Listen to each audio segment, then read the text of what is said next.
Hello, I'm Sinan Hatahet, and today we're going to make a small interview with Sam Hiller, a senior analyst at International Crisis Group.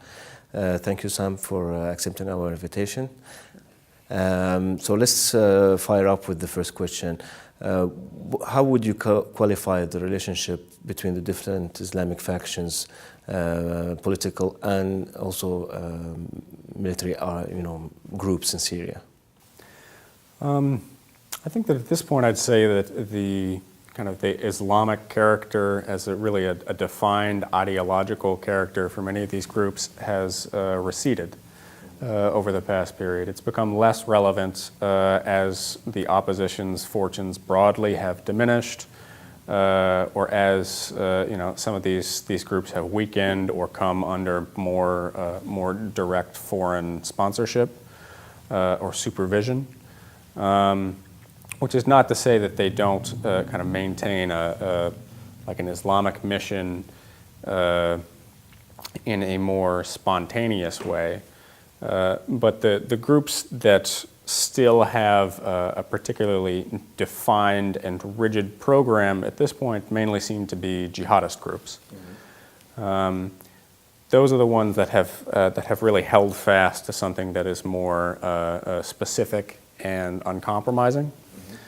And then their relationship with their non-jihadist surroundings, with the rest of the insurgency, at this juncture it seems fraught. It's tense. I think the latest agreement between Turkey and Russia on Idlib is something that may in fact exacerbate that. That may be part of the intent on the Russian or the Syrian government side, and to stress, to widen this rift within the armed opposition and the opposition broadly between those who prioritize survival, mm-hmm. Which at this point looks like it will require compromise, mm-hmm. And those who insist on autonomy and this something closer to ideological purity, which is, I think, what we see with some of the jihadists. And how do you think this, this kind of difference will manifest itself in the relationship moving forward?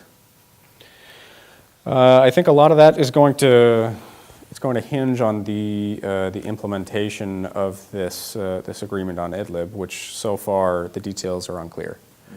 So what exactly that will require, what will be Turkey's role, what the armed opposition factions will be expected to do in support of Turkey.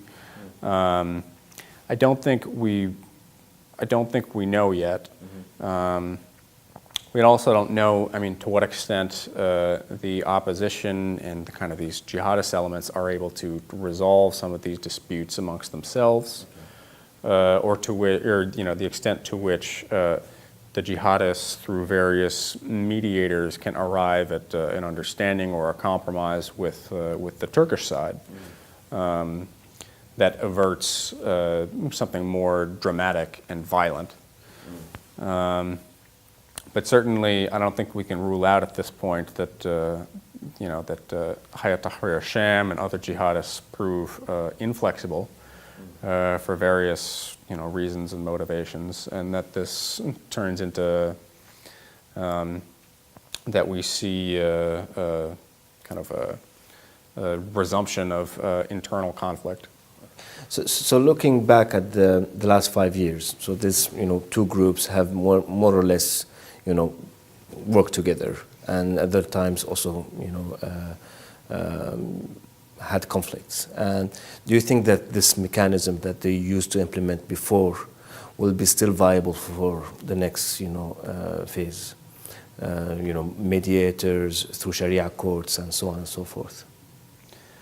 I think we're sort of beyond that at this point. I think that previously it seems that they have they've relied to some extent on common judicial bodies. But we saw the path of jihadists and non-jihadist Islamists, and then other more just local endogenous rebels diverge in that respect circa 2014. As Nusra broke away and insisted on its own independent, kind of air-gapped judiciary. I think that the failure traditionally to establish kind of meaningful conflict resolution mechanisms or courts is one that has it's one that's been a persistent problem over the course of the insurgency. Without a single respected and enforced judicial reference, then you end up with some of these improvised like reconciliation, mediation bodies that, by their consensual nature, are necessarily sort of toothless. I mean, they're incapable of ruling definitively for one side against the other. But in any case, I think that what we're potentially on the edge of with this agreement in Idlib and this friction that we see between jihadists and others is something that is beyond the scope of a court. I mean, this is something that is like in Arabic it would be like a masiri. This is a decisive issue.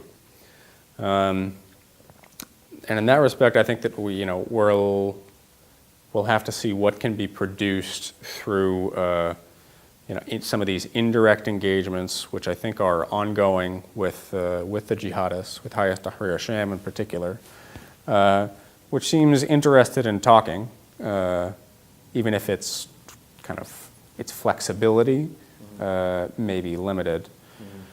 And then also the just sort of intercommunal, familial and personal relationships that bind some of these groups may also be relevant in this instance.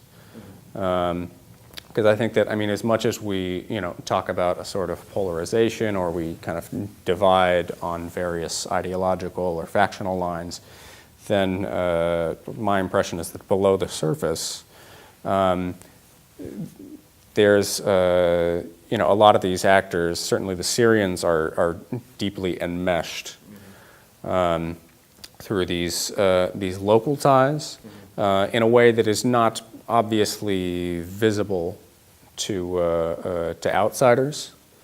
That seems has maybe mitigated intra-opposition tensions previously, and then may prove relevant in this case as well.